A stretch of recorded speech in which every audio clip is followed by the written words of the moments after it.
Le agradecemos muchísimo al doctor Armando Azúa García, él es catedrático de la Universidad Iberoamericana, para platicar sobre esta situación que está viviendo Rusia y esta intervención que está realizando en Ucrania.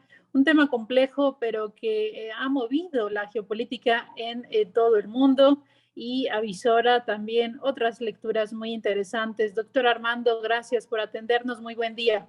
Muy buen día, muchas gracias por la invitación. Platícanos un poco por dónde comenzar a entender lo que está ocurriendo en esa región del mundo, que si bien son kilómetros de distancia los que nos separan, hay un interesantísimo juego geopolítico que se está jugando en estos momentos, en ese punto. Sí, bueno, efectivamente es un problema muy complejo que maneja muchas dimensiones. Eh, Podríamos regresar muchos años en el pasado para ver el origen de estas diferencias entre ucranianos y rusos. Sin embargo, bueno, todo esto tiene que ver básicamente con el fin de la Unión Soviética, podríamos decir, la regresión de espacios territoriales dominados por Rusia como Estado central de la antigua Unión Soviética, y el deseo a partir de los últimos años con la llegada al poder, bueno, ya tiene varios años, casi 20, pero del gobierno de Vladimir Putin, pero también eso por un lado, y por el otro lado, el constante cambio de rumbo que ha seguido Ucrania, que en algunas ocasiones ha tenido gobiernos más cercanos a Rusia, más prorrusos, pero prácticamente desde el año 2014 pues ha tenido una orientación claramente hacia Europa, lo cual pues en el momento que Rusia empieza a fortalecerse nuevamente, considera como una amenaza. Y más que la orientación europea que pueda tener Ucrania, lo que preocupa mucho a Rusia es una eventual incorporación de Ucrania a los mecanismos de defensa occidentales, principalmente a la OTAN, que llevaría pues prácticamente las Fuerzas Armadas del enemigo histórico de Rusia, de los Estados Unidos y la OTAN, a una distancia muy corta, menos de 500 kilómetros de su propia capital, de Moscú, ¿no? Eso es, yo creo que es ahí donde encontramos las razones digamos, profundas de este conflicto. Claro que además hay que incorporarlo en el nuevo escenario de nuevas potencias emergentes, de los cambios que tuvo Estados Unidos también, sobre todo durante el gobierno de Trump, que decidió abandonar un poco sus intereses en el otro lado del mundo. Y bueno, eso también sirvieron para que Rusia se posicionara mejor en toda esta parte del planeta. En ese sentido, Rusia, digamos, está tomando una medida que responde en primer lugar a que esta guerra de expansión de la OTAN se detenga y que prácticamente estaría teniendo como aliados a países de Europa. Sí, claro. O sea, lo que Rusia busca con estas medidas es frenar el avance de la OTAN. Eh, a mí, bueno, personalmente, me parece que las medidas que está tomando para hacer eso son muy cuestionables. Bueno, invadir un país soberano siempre será altamente cuestionable, pero sí podemos entender que hay una preocupación por la presencia de la OTAN a pocos kilómetros digamos, del corazón del país, ¿no? Del corazón político, histórico, cultural, económico, de todo. Eso le preocupa demasiado a Rusia.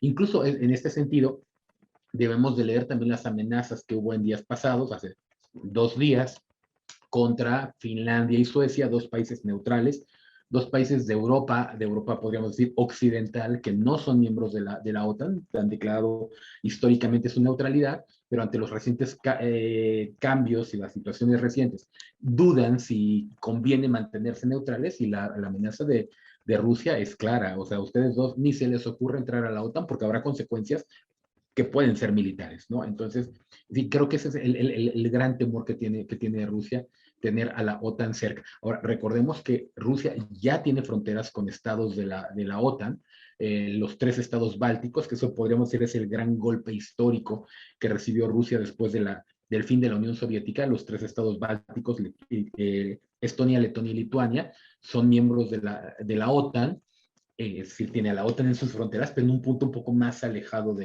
de Moscú, y también este pequeño enclave ruso que está en el mar Báltico, que se llama Kaliningrado, pues está rodeado por estados de la OTAN, por el norte Lituania y por el sur Polonia. Entonces, digamos que la OTAN ya está en las fronteras de Rusia, pero lo que quiere Rusia es limitar este contacto directo y la cercanía, sobre todo con Moscú. Entonces, es un tema muy, muy, muy preocupante para los rusos y por eso es que toman estas decisiones, pues abiertamente explosivas, agresivas, podríamos decir, ¿no?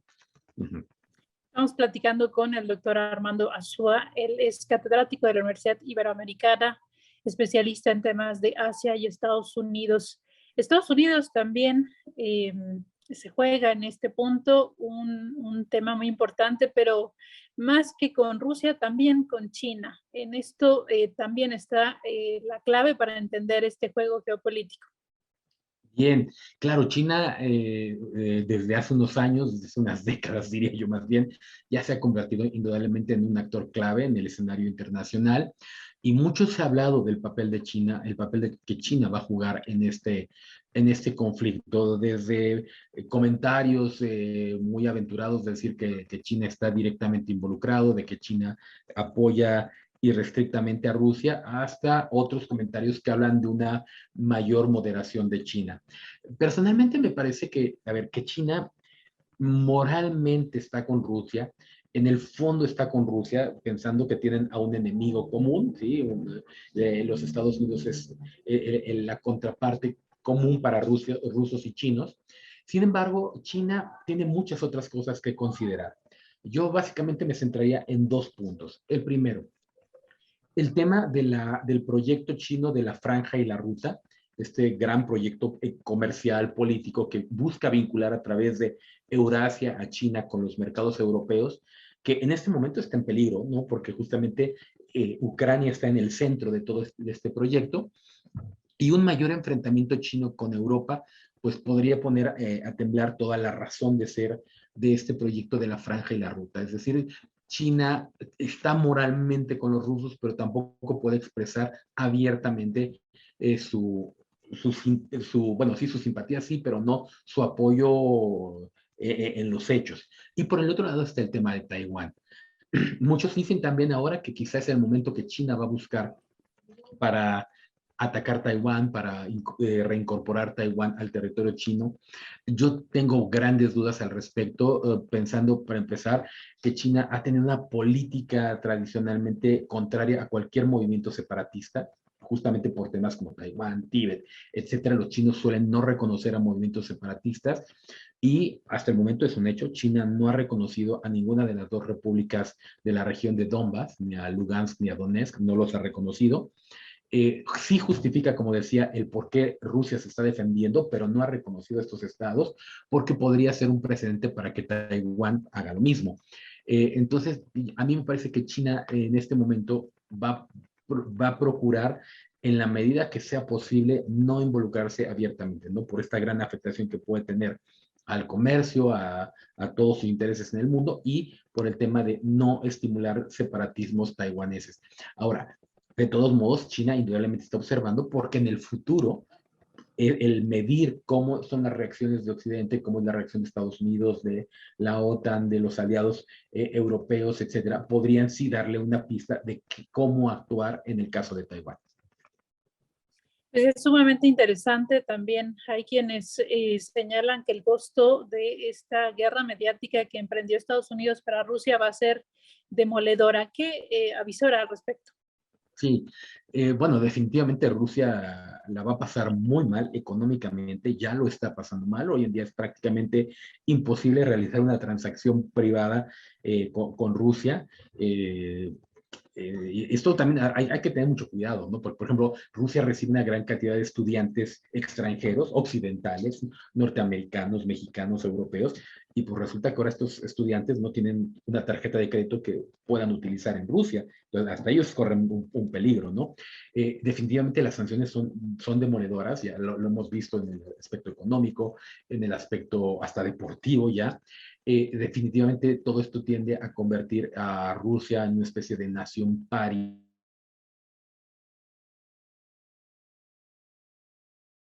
Corea del Norte.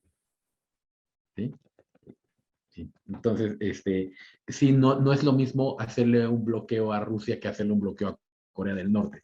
Incluso yo pensaría, por ejemplo, que países como Corea del Norte, que están vetados de la comunidad internacional en cuestiones comerciales, pues pueden tener ahora un salvavidas en comerciar con Rusia. Rusia ya no respetará, por supuesto, los embargos internacionales, y podría ser, claro, esto le beneficia más a países pequeños como a Corea del Norte que a la propia Rusia, pero pues sí, estará un tanto al margen en paralelo en paralelo al del mundo occidental.